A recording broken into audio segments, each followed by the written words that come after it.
The following podcast contains strong language.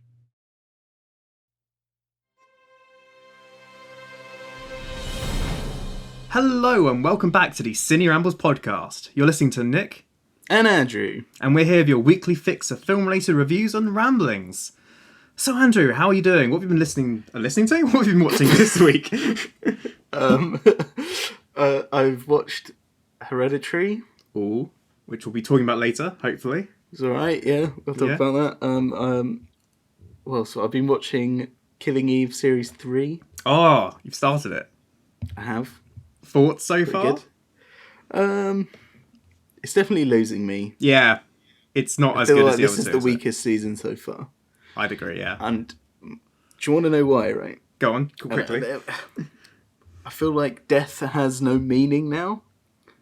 Okay. They've Sherlocked it. So, you know, like, the first 2 seasons of Sherlock are really, really good.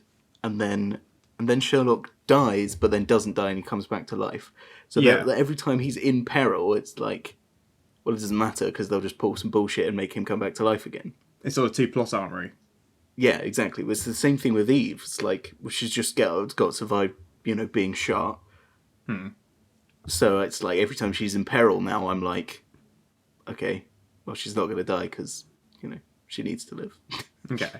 Well, that's fair, yeah. I think, season 3 is definitely the one I was least interested in. Yeah, but... and it's also the same with, like, they'll never kill Villanelle, because without Villanelle there won't be a show. Unless in the final season. Wow, yeah. Because 4 will be the end, I believe. Yeah. Anyway, moving on from that. Okay, so... I also watched loads of Avatar. Oh yeah, you've started your rewatch of that, haven't you? Yes. I'm halfway through Series 2 now, and it is just so good. So good. Like, every time I rewatch it, I just appreciate it more and more and more, because of the amount of talent and just... It's beautiful to watch, you know? How many times have you seen it all the way through? All the way through. Yeah, as like a proper like watch-a-thon, not just random proper episodes. Watch through, probably 3 or 4 times. Okay. But I've watched season 1, you know, like 10 times. I don't know why. Like, I really like season 1. Is that because you start a watch through and then it gets sort of lost? I start a watch through and get to the end of season 1 and then don't continue for. I started a rewatch of Russell T Davies' Doctor Who about 2 years ago, and I'm still stuck on season 4.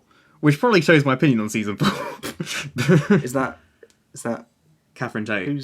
Catherine Tate? Yeah. I just don't like her. She was okay. Yeah, see, anyway, we're getting really off topic. Yeah, sorry. It's supposed to be a quick little icebreaker question, but okay. Right. So on to the news this week. Couple bits. Firstly, so things are starting to, at least in the UK, things are starting to open up a bit more. Like, some shops have been open this week, and it looks like the plan for cinemas to sort of reopen in July seems to be going ahead, as far as we can tell. But the main thing is, Tenet has finally been pushed back by 2 weeks. By 2 weeks? Whoa! From the 17th of July to the 31st of July. Wow. Okay. So I suppose that gives you a chance to get the cinema COVID ready. It must be, yeah. I mean, I did read a quote which is basically like, there's none of the studios want to be the first one to put out a film. They're all sort of like waiting for each other. And it's only because Nolan's being so insistent on the July release date that Warner has been like, yeah, okay, fine. So that must have something to do with the plot then. Well, so someone pointed out that 17th of July, which was the original release date, was a palindrome, like 717. Oh, I in see. America, at least. So, and you know, Tenet is the so I don't know if that was the point of it, but I mean, I feel like it's got to have a bigger impact than that. They're the only fucking country in the world to have that stupid date format. So. Yeah. I mean, to be fair, in Japan, it would work the same as long as you cut off the year. Because that goes year, month, day, I think. Yeah. Which still makes sense, because at least it follows a sensible order, just the other way around. Yeah. It's just America doesn't make any sense. But yeah, so that's Tenet, that's been pushed back. I do love that this is like the perfect example of compromise. Just like, Nolan, you've got to push your film back. Everyone else says there's a pandemic going on. No, I'm not pushing it back. Well, why don't you push it back, but by a just completely irrelevant number of days? Yeah, all right, that's fine. Deal. Done. Yeah.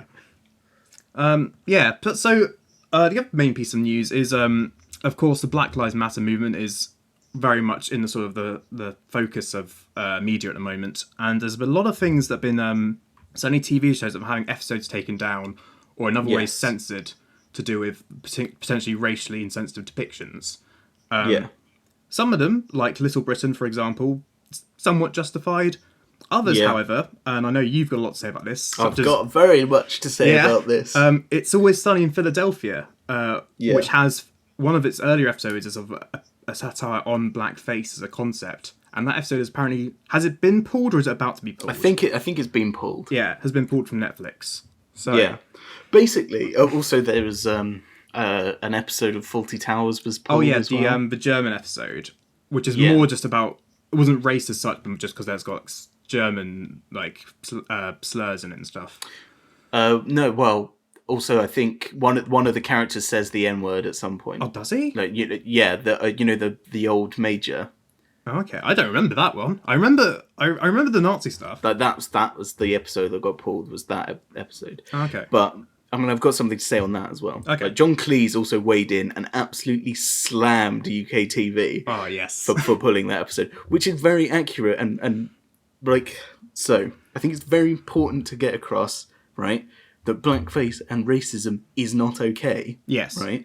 But the reason why these depictions, especially It's Always Sunny, is fine is because it absolutely tears the shit out of it. It's not making, it's not having blackface to make fun of black people. It's blackface to make fun of the people who use blackface. Yeah, absolutely. I've literally written like 5,000 words on this. This was like one of my end of year pieces for university. I wrote so much about this. So I've studied this a lot, and pulling it is fucking stupid because it just mercilessly takes the piss out of those people. It's the whole reason it works is because it's just brilliant satire, especially It's Always Sunny, because you see Mac, who we know is a fucking idiot, put on blackface, and you know that it's not right, and they just take the piss out of him specifically so well, and it's like, you would never put on blackface because you don't want to be anything like Mac because he's a fucking idiot. Yeah, like we were saying last week, none of the crowd in It's Always Sunny should be role models at all. The whole point is they are appalling, terrible people, and you absolutely should not aspire to be like them in any way whatsoever. But it's stupid taking it down because... Yeah.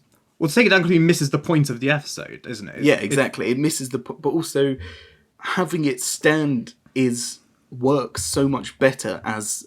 a warning, as being like, don't be like this. But taking it down means no one will ever see that warning. Yeah. And it's like, it's like pulling down stop signs because people are offended by the colour red now.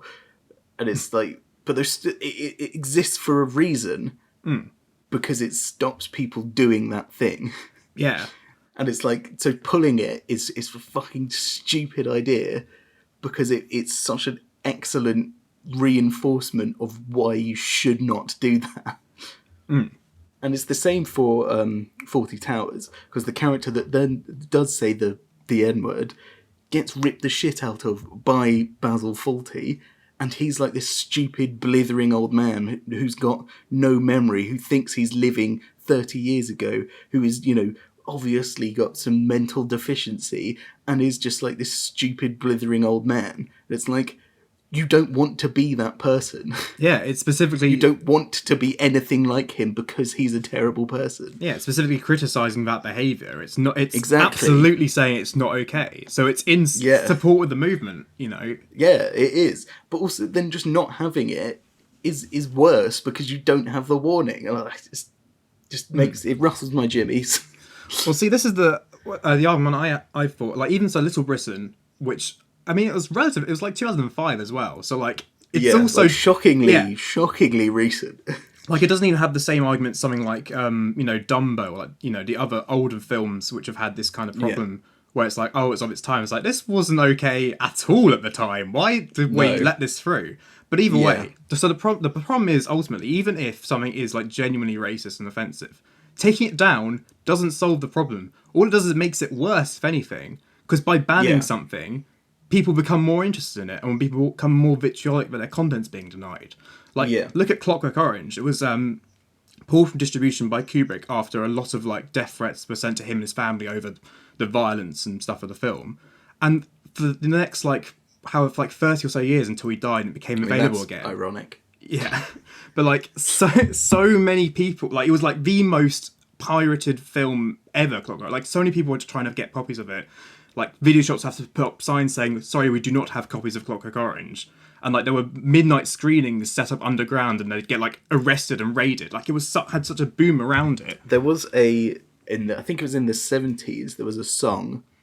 I don't think it didn't have any swear words or anything, but basically the radio host thought it was offensive, so wouldn't refuse to play the song on the radio. Yeah, And him doing that alone caused that song to go to number 1 in the UK for like 3 months in a row. absolutely. because he refused to play it, everyone was like, well, I want to listen to that. Exactly. Like, so another recent, like an example of this happening now with the current BLM stuff is, so HBO Max has launched recently, the new streaming platform that HBO are doing. Yeah. And they said, we're going to take down Gone with the Wind for like a week or two, then we're going to re-upload it with a warning at the beginning. Which is fine. Like, yeah, they're not even taking it down. They were literally like, we're going to just put a thing on and then put it back up again. It's not going anywhere. But the amount of outrage that alone caused was incredible. Like, so many people being like, oh, taking down this film. Oh, it's just, you know, and it's already inspired that. And I've still not seen Gone with the Wind because it's a 4-hour-long Civil War drama. And to be honest, I can't be asked yet, but one day we'll get around to it. But even reading this post and seeing it being like taken down, I still felt like I'm kind of smug I've got a DVD now. And I now kind of want to watch it. Like, that's the problem with taking stuff down. It has that power. It makes you want to go and watch it. So it shouldn't take these things down. And because also art, even the most vile and disgusting art, still has a place to exist, I believe. Like even something like Cannibal Holocaust we were discussing recently, a vile film, really disgusting stuff happens in that. And like as I said, like real animals were killed for it. Shouldn't have happened. But the fact that it exists inspires that that conversation. We talk about animal cruelty because of Cannibal Holocaust, and it has a place in history, to talk about those issues. In the same way, like having something like Little Britain that's so recent yet so racist, having it still exist so we can look and be like, what the fuck were we thinking? And still have that as a record of what we were doing back then is still important to learn from. And getting rid of it doesn't solve anything. But the other thing is, like, with Little Britain, like, that's the type of thing that, why was that ever aired in the first place? Yeah. If that's so offensive, and everyone knows it's offensive, why did they air it in the first place? Exactly. If that's the thing that it's BBC, is it on iPlayer? I think that was, Or is it UK TV as well? I don't know. Maybe. Either way, well, obviously it wasn't offensive enough for them in the first, because they still aired it, they still fucking made it, they still released it. If it was that bad, why was it made? Like, fair enough, these things in the fucking 50s and 60s, because it was completely different. But Little Britain, 2005, like, that's so recent. Yeah. And if it was that offensive, don't make it. Exactly. And, well, obviously it is very offensive, and it shouldn't have been made. But then pulling it doesn't change that, does it? Because it was still aired then. It just sort of... The other thing, what I was going to say about Fawlty Towers is, when did that series come out? Fucking late 70s, early 80s? Yeah. That millions and millions and millions of people have already watched that. Yeah. Pulling that now, what is that going to achieve? Yeah. Nothing. Just absolutely nothing. All this kind of censorship and pulling stuff, all it does is just, at best pretend it never happened, which doesn't help inform the conversation at all. And so I mean, this is like simultaneous platform releasing, where the solution was come up with like years ago, and somehow we've still not quite worked out. But like, so when the Looney Tunes got re-released on DVD, a lot of those made in like the 40s and 30s and stuff, where racism was a lot more widespread and sort of general. And they've recorded these little bits at the beginning with like prominent black entertainers or personalities, like I think Whoopi Goldberg, Samuel Jackson, people like that, recording an intro which basically boiled down to, these cartoons were made in a time where racism was a lot more accepted. It wasn't okay then, it's not okay now. But to get rid of that would be to pretend it didn't happen. So we've preserved these cartoons as they were, with this disclaimer, so people can look back on this and see, how things have changed and learn from it. And it's like, that's how you do it. Preserve the world, but put the warning on, put a disclaimer on, so that we know to make it clear that this is not okay and this should never be okay. But this is what happened. This is how we used to make things, and it's terrible. But that's, it needs to exist as it did. Yeah.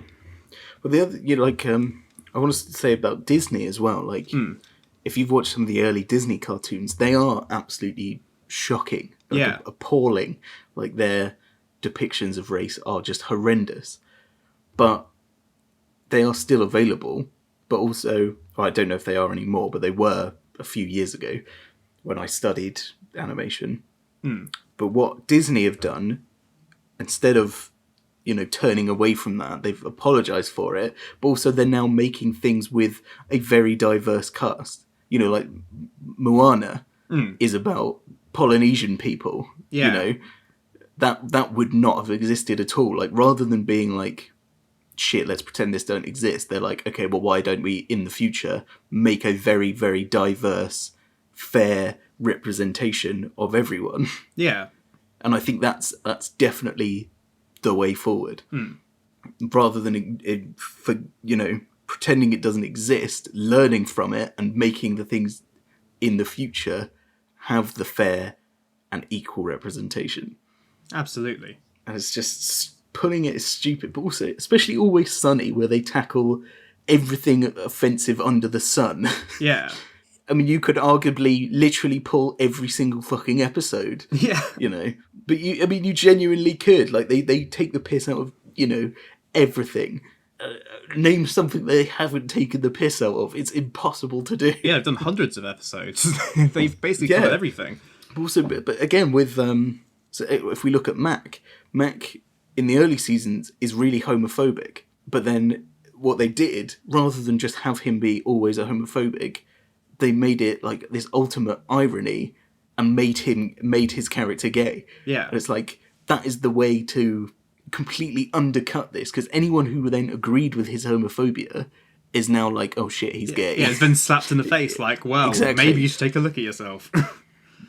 So anyone who's like looks at his blackface and is like, oh, he's got that right. You only have to fucking look at him. And just to see that he looks like a complete fucking idiot. To say, but also shows you in that episode. I did a really big study on that episode. Is that they recreate Lethal Weapon. They make Lethal Weapon 5, and it's so funny. That episode is brilliant. But it shows you how stupid they are. Because Danny DeVito's character even thinks that James Earl Jones was in blackface, but he's just a black actor. It just shows you how fucking stupid they all are. And I just think it's such a brilliant portrayal of that, because it just shows you how stupid they all are, and it works so well, and pulling it is a complete detriment. And it just pisses me off. Anyway, we've ranted about that for 20 minutes. Should we move on? Go on. I mean, I think we've pretty much covered that. And if you have any suggestions of topics we can talk about, or films we can review, or just any sort of questions, really, you can email us at cinerambles@gmail.com. Now, for the past couple of weeks, Andy's been desperately trying to do a fundamental on his Dark Materials, and we keep running out of time or getting distracted. We've missed it for like 5 weeks in a row or something. So last time I tried to do it, we did Scott Pilgrim instead. So before we get on to the rest of today's content, Andrew, would you like to do a fundamental on his Dark Materials? Yes, please. Off you go. Okay, so his Dark Materials, or The Northern Lights is what the book's called, and The Golden Compass is what the film is called. The trash film. The trash tier film. And then the HBO BBC series is his Dark Materials. And I want to look at Lord Asriel, his character, and the way it's portrayed in all of the things. So this is James McAvoy in the series, isn't James it? McAvoy, Daniel Craig in the film. Right. And Lord Asriel in the book. As himself. So there is just this fundamental difference between all three of them, actually. And both the film and the TV show, like, they're not negative, but they've both chosen to do one side of the character where the book has both. And I just think it's interesting that they chose to do that. And also the series adds something which just is a complete fundamental change, but I'll get onto that last. So in the book, he is a cruel, pitiless man who is very, very passionate about achieving his goals and doesn't care about who he fucks over to do it. You know, he will even fuck over his own wife, his own daughter to achieve his goals because he is so passionate about what he believes in that, you know, he's like, I have to achieve this thing. I won't spoil it because it's a massive spoiler for not only the series but all 3 books as well. So. Right, yeah. And I'm only 1 episode into the TV series, so thank you. But he's so passionate about achieving his goal that he's like, it doesn't matter what length I have to go to. This is so important. I have to do this, you know? And he is very cold, right?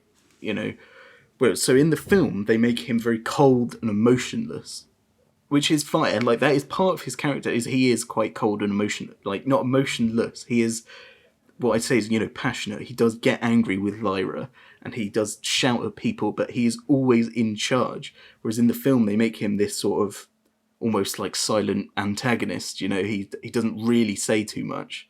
He's just this very quiet person who is this presence, but he's not. You never get the sense in the film that he's the bad guy, or he is a bad guy, or a antagonist, or someone to be feared. You know, he is just a person. He's just sort Whereas of there.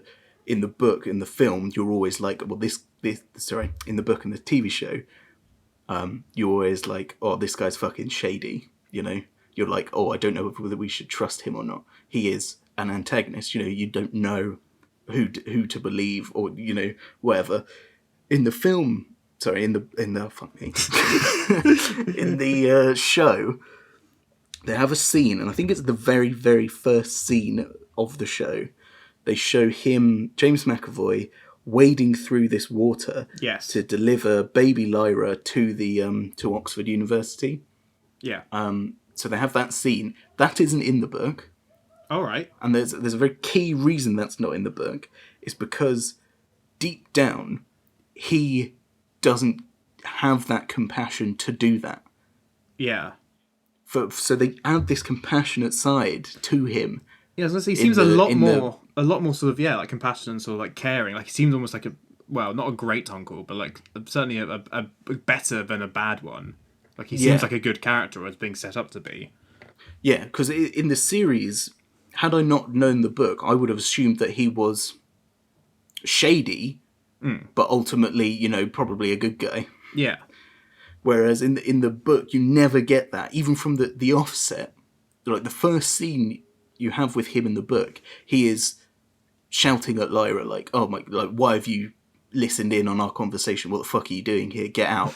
You shouldn't even be here. Yeah. What's wrong with you? You know, he's like shouting at her, and he's really angry with her that she would listen. And it's like, but he's supposed to love her. And it's like, but you know that he doesn't, because he's cold and he's distant and he doesn't really care for her. Whereas in the series, you feel like he does love her. Yeah. You know, deep down, he still loves her, but he's like more focused on this other thing. But it still seems like he has, well, at least limited time for her. Like, once she is finally reveals herself having listened in and all that. Yeah. I mean, he's surprised for a bit, and he's like, oh, okay, cool. Fancy spying for me. Like, it's sort of like, yeah. It's instantly Whereas diffused. in the book, he shouts at her, and she has to really convince him to let, you know, she's like, oh, but I can help you, blah, blah, blah, blah. And he's like, okay, well, just hide in the cupboard until our conversation's over, and then you have to go, Yeah. you know, and I don't want you sneaking around anymore, you know? So it's okay. I don't know, the series is definitely a lot better than the film. Right. The film, they made some really weird changes. Have you seen the film? No, I remember it coming out, but I had no idea about, you know, its context at the time. And ever since it came out, I've only heard negative things, so I've just not gone anywhere near it. The film is really weird because, so I don't want to spoil things, but let's say when the film ends, there is about, I don't know, like 4 or 5 chapters left in the fucking book. Which is so weird because it's not a satisfying ending at all for the film. But in the book, the ending is like, oh, holy shit, that was really good, you know?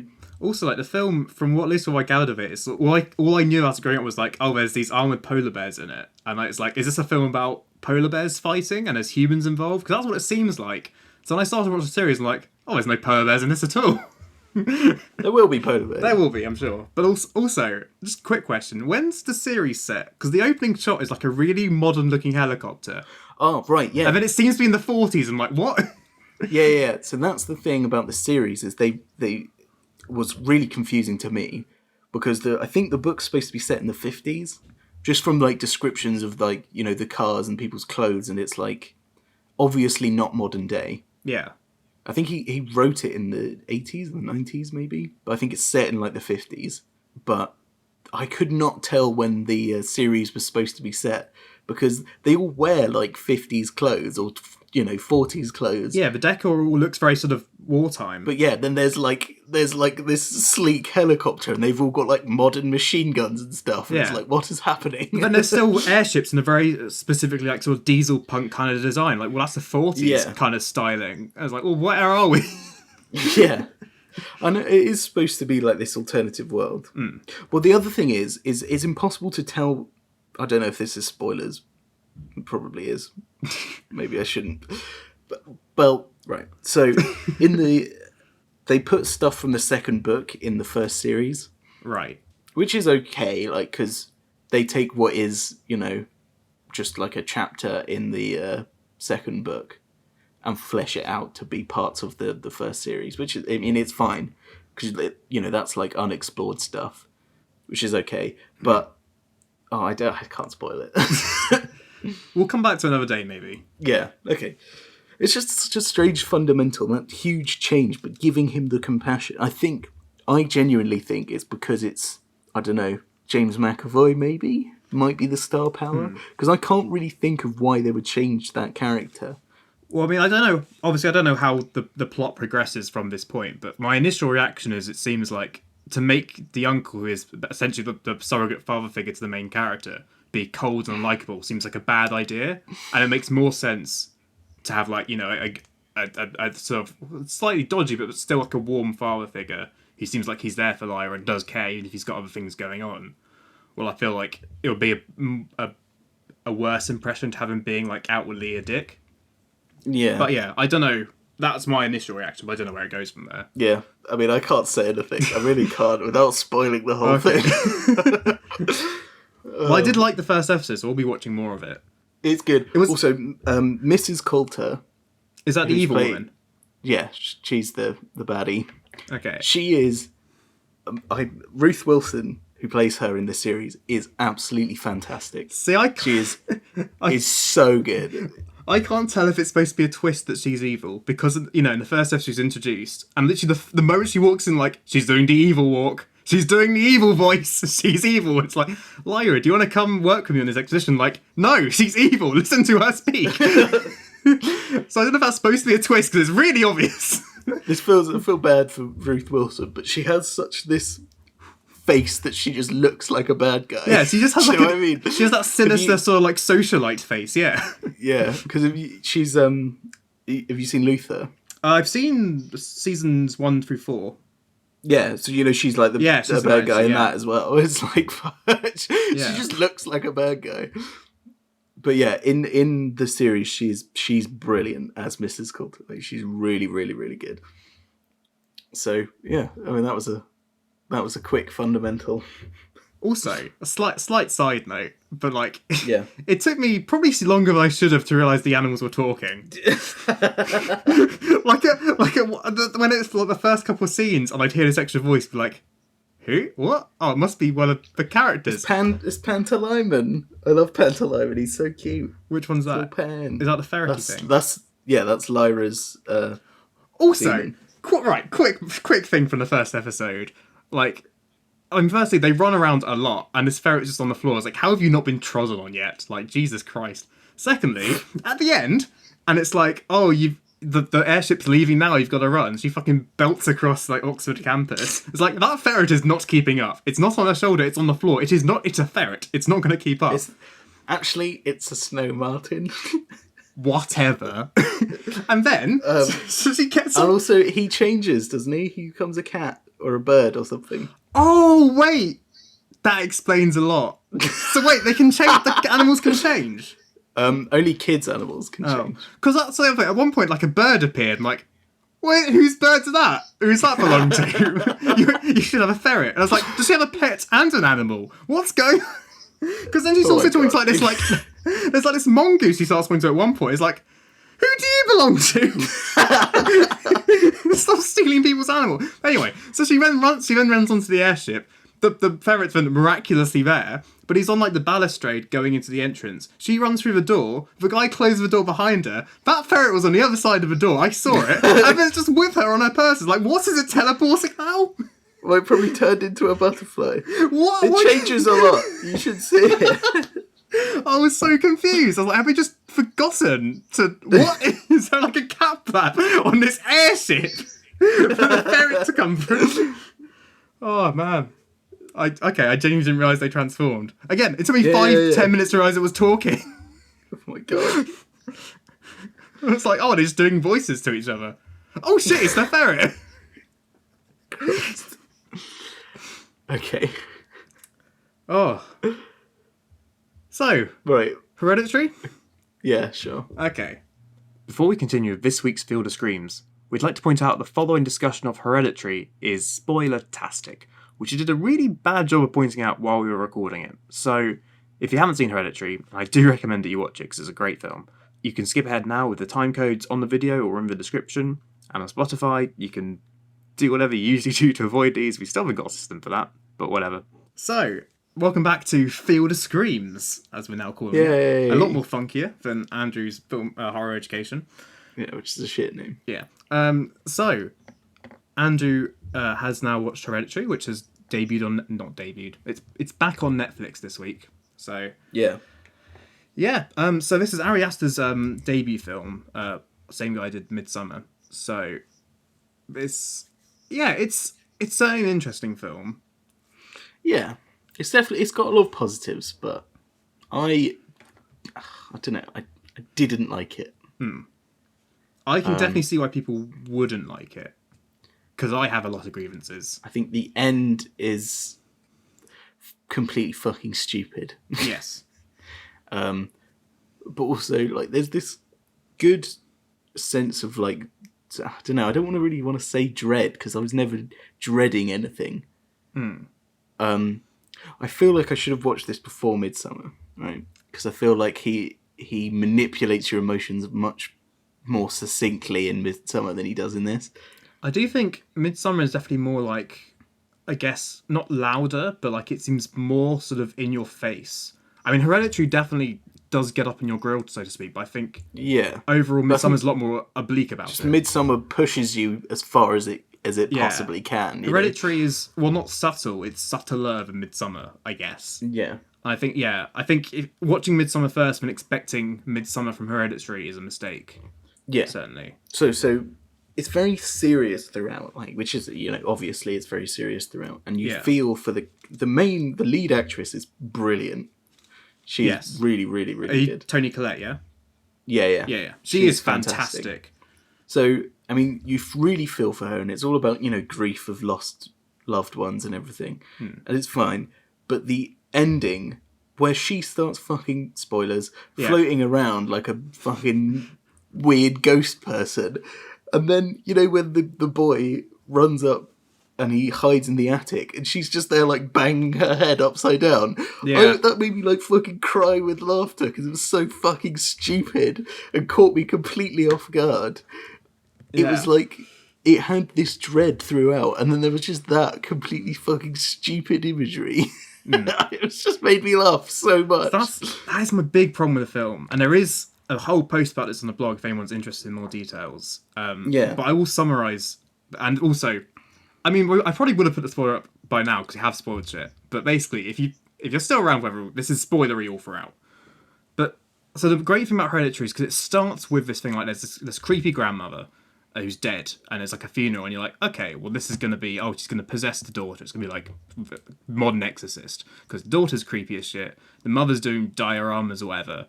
But it doesn't go anywhere for a while, and then out of nowhere, because I don't know about you, but I wasn't expecting anything. Oh yeah, I definitely was not expecting her to die. Yeah, because it's this great sort of Rube Goldberg bad decisions of like, oh, this boy wants to go to the party, you've got to take your daughter, your sister with you. Why? It's, I don't know, just get her out of the house. So then she goes to the party, which shouldn't have happened, and then she's left alone, which shouldn't have happened. And then she gets a peanut allergy reaction, which shouldn't have happened. And it's lovely cascade of like supposedly nonchalant decisions, while poor, basically like, trivial, which all lead up to this tragedy that no one could possibly predict, this perfect cocktail of just bad decisions. So you get this great moment where there's the car accident, and it's great because the sort of the editing and cinematography makes this work so well. Like we basically hear the sound of the impact, and when we don't see it, we have this one shot that lingers on the boy and just his face, and we can't see the back of the car. We don't know how the girl's doing, and it's this horrible dread because you know exactly what's happened. There's no kidding what's happened, but you don't know for sure, and that's the worst bit.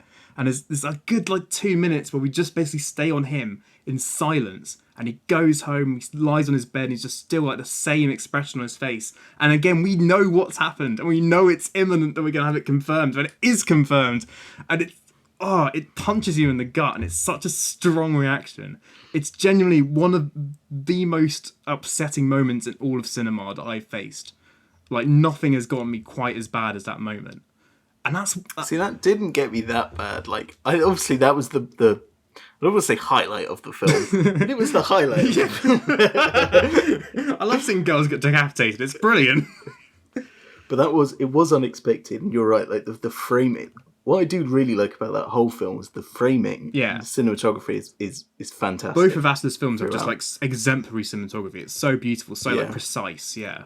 But I loved how, you the opening shot, you go through the model house. Yes. And it becomes the real house. And throughout, every time they're inside that house, it's always framed like they're in a doll's house. Yeah. And I was like, that's really, really good. I really, really like that. But yeah, that scene is shot and framed so well. Yeah. And I was like, that's obviously, that really got me. And I was like, okay, I sort of knew where this was going. But I thought it was going to be this more psychological horror, more about a horrific event than it's scaring you. Yeah. Like Midsommar is, where it's you're experiencing this thing that's so uncomfortable it's almost unbearable. Yeah, and that's definitely the way it starts to go. Yeah, I assumed it was starting to go that, but as soon as she brought out the fucking cup and was like, oh, the ghost boy is gonna move it, I was like, well, okay, this is gone. It's losing me. The great thing is, even with she gets involved with seance, and it's, and that's when the film it starts to move towards that third act of ridiculous bullshit.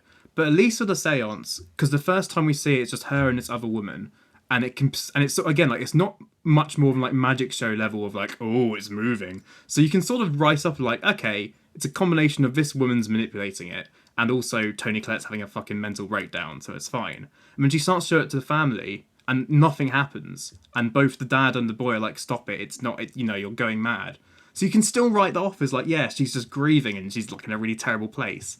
But then after that, it just goes to shit. And it's just oh yeah, floating headless corpses and random banging on the walls and Spider-Men on the walls and jump scares and just horror bullshit.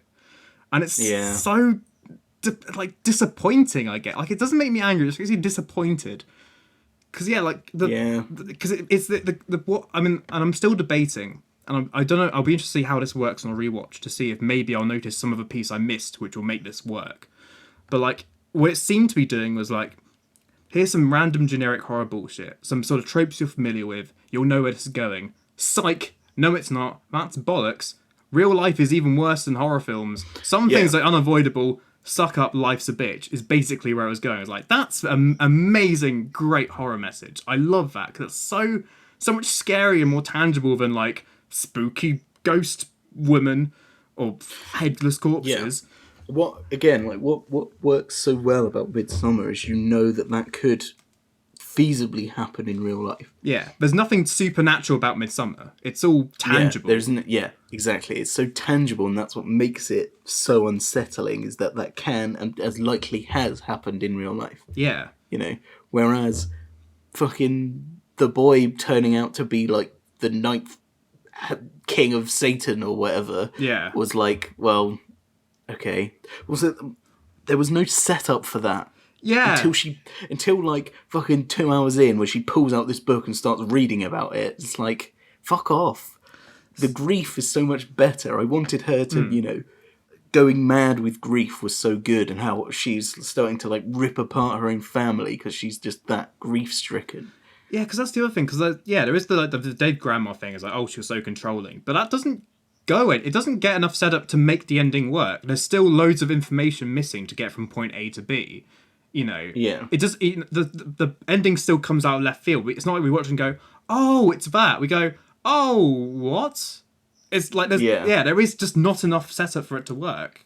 I think if they made it from the outset be like, oh yeah, the mum, the grandma, the horrible grandma, she wasn't, into the occult, and she was really into this thing, and that's why she was so horrible and hard to get on with, because she was so trying to force her beliefs onto everyone. And then having those beliefs turn out to be real would then be, at least be something. Yeah, and also if you had that from the beginning, but it's just like, oh yeah, my mum was a dick, and now I'm grieving about this thing. Also, and I might be forgetting stuff here, but I swear there's no real reaction as such. When it changes, it just changes. And like Toni Collette goes from being, basically the main character and going through this mental breakdown, and suddenly he's like, oh, she's possessed. Yeah, it's like, this is gone. Yeah. There's no chance where the horror starts coming in, everyone goes, oh god, this is happening now. There's no reaction to the change. It's like we've just cut to a different film, basically. Like, everything's just thrown out the window. Yeah, but it's like, yeah, exactly. The boy, like, literally in the last half an hour, the protagonist switches from the mum to the boy. Yeah. And it's just baffling. It's just like, why? Yeah, it just doesn't have the setup to work. We've always been with her the entire time, And then we saw the boy get, like, fucked up by the ghost in his class. And it's like, oh, okay, I assumed that then he was going to be the spooky ghost friend. If there was going to be a spooky ghost friend, which there turned out there was. I don't know. That film, I think, was partially overhyped, but also I'm sorry. I'd heard from everyone that the end was weird. Yeah. So I was expecting something weird to happen. That's why I was sort of like, couldn't really get into the good stuff as much, I think. Yeah. I do feel it's partly responsible. Because I was aware that it was going to be ruined. Because I've been talking this up for years. And like, well, the thing, because I went to see it in a cinema, and all I knew was like, it's sort of some generic-ish horror film, but a lot of people have been saying it's good. That's all I knew. So I had no idea what to expect. I also had no idea it was going to turn out as shit in the end as it did. So, I mean, maybe you having some knowledge, like, oh, it's good, but then goes bad, maybe that influenced it, I don't know. But it's frustrating as well, because it's not like, say, 10 Cloverfield Lane, which has a terrible ending, but if you just stop the film at the right point, it's fine. You can't do that with Hereditary. There's no good point to stop it. It just ruins itself. There's no closure to the good bit. But it was doing so well. Yeah. Because, like, she was destroying everything. Like, she was shouting at everyone. She was trying to bring... She couldn't let go. She destroyed all of her little dioramas and everything. You then got to see how each of them dealt with grief, Yeah.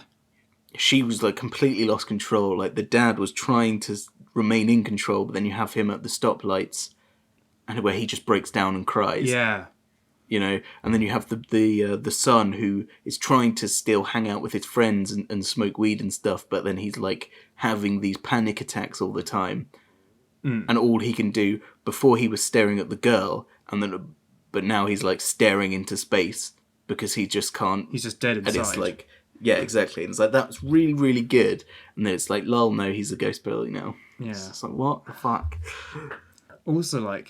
It's impossible... Like, so Georgia did say that you shouldn't compare it... Well, not that you shouldn't compare it to Midsummer, but you should remember that they are two different things. Absolutely. But I find it almost impossible to separate them in my mind because they are so...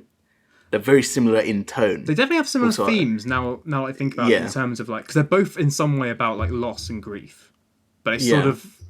Well, Midsummer sort of starts with it and Hereditary sort of... Well, doesn't end with it. It sort of reaches it at some point. But yeah, there's definitely similar thematics in them, yeah. But Yeah. Well, Midsummer's more about acceptance, though, isn't it? And Yeah. finding, like, she's always been the odd one out, whereas It's almost like eventually finding your community in a twisted way. yeah, yeah.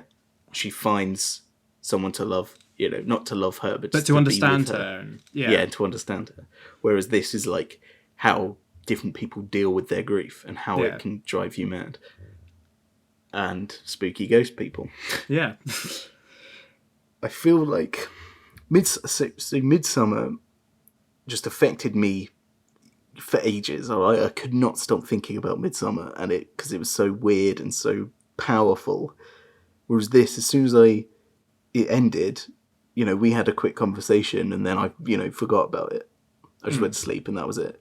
Yeah. It just didn't have anywhere near the same effect. And you were talking about, and on your blog post, you mentioned how it gave you this pit in your stomach throughout until the ending.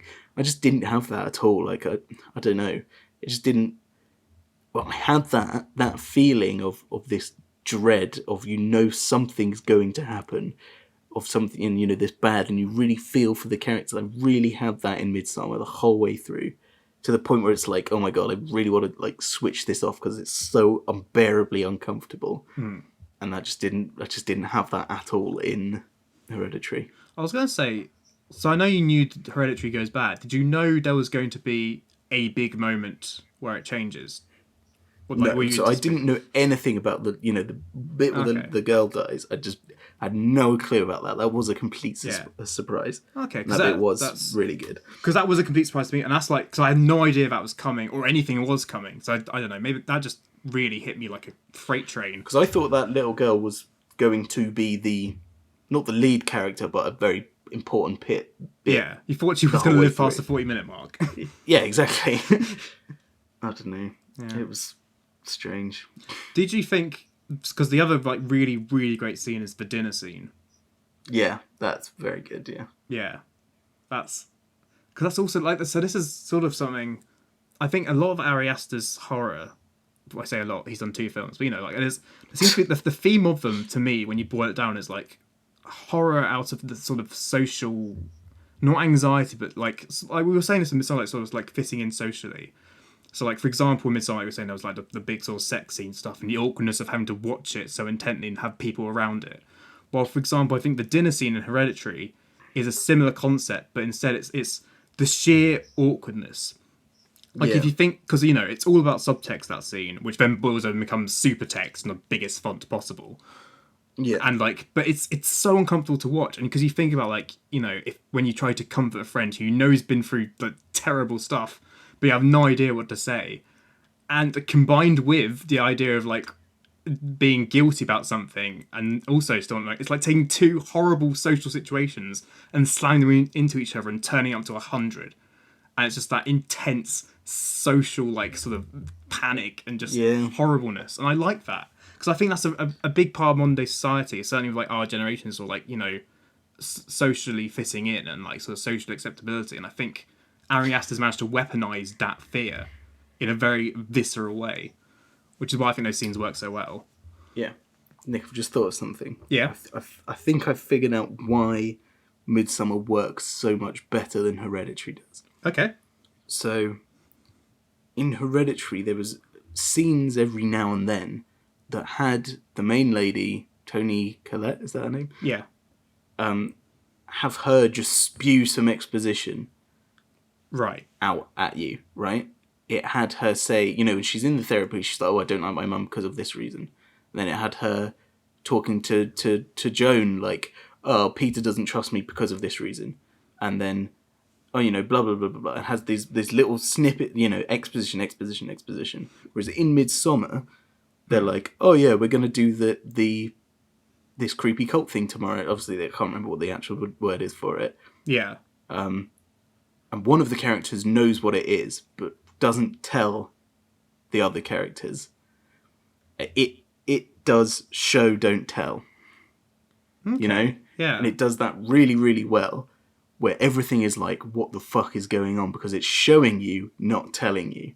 Whereas in Hereditary, it tells you these things, which it would have been so much more powerful if we got to see those things happen. If we got to see why the mum was horrible, if we got to see, you know, some previous, like, you know, in flashbacks or whatever, just something, if they showed us those things instead of just having those few scenes of exposition, I feel like that would have been so much more powerful. Like in Midsommar, when you get the Mercy Hammer scene, it's like, fuck me, that is intense.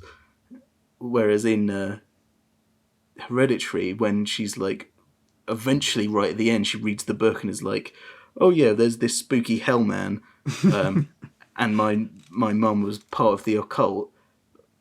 And then half an hour later, when it's like, oh yes, your grandmother was the queen and you're Satan, it's like, what? Excuse me? What the fuck? Do you know what I mean? Yeah. Do you see what I mean? Now you've said there is a lot of just sort of explaining things in that film, and not even particularly well. Like I said, the whole occult thing is so poorly set up, if at all. Also, like, the therapy scene was bad. Like, I thought that scene was, like, bad, because it's like, she's just talking things that they could have shown us. You know? That's a good point, yeah. Because, you know, like, in, comparing that to Breaking Bad, right? Okay. So, you know, Jesse goes to the AA meetings. Yes. After, spoilers, Thingy died. He goes to the AA meeting. He's shot Thingy in the face. Right, yeah. But, you know, he goes there and he's talking. But the reason his talking is so powerful, because you get his inner monologue, but we've seen those moments. Yeah, we have the visual context for it. We have the visual context. What we don't have is his inner monologue, which he is then giving us in those therapy scenes. Yeah. Whereas in Hereditary, we only have the inner monologue. We don't have the visual reference point. Yeah, it's only supplementary, it's just, without a main... Yeah, exactly. Yeah. It's nowhere near as powerful. Whereas in Midsommar, it's like, oh fuck, there's something weird's happening. Oh shit, it's a Mercy Hammer head splitting moment. Oh, you know? Nice. That bit, a splitting headache. yeah, and it's like, but also throughout both, there was visual clues. You know, like the symbol is everywhere in Hereditary. You know, they've got that weird symbol that was on the mum's necklace. The nan's necklace. Yeah. You know, and that symbol was on the lamppost that then killed the girl. And it's like, okay, you know, there was a lot of that everywhere.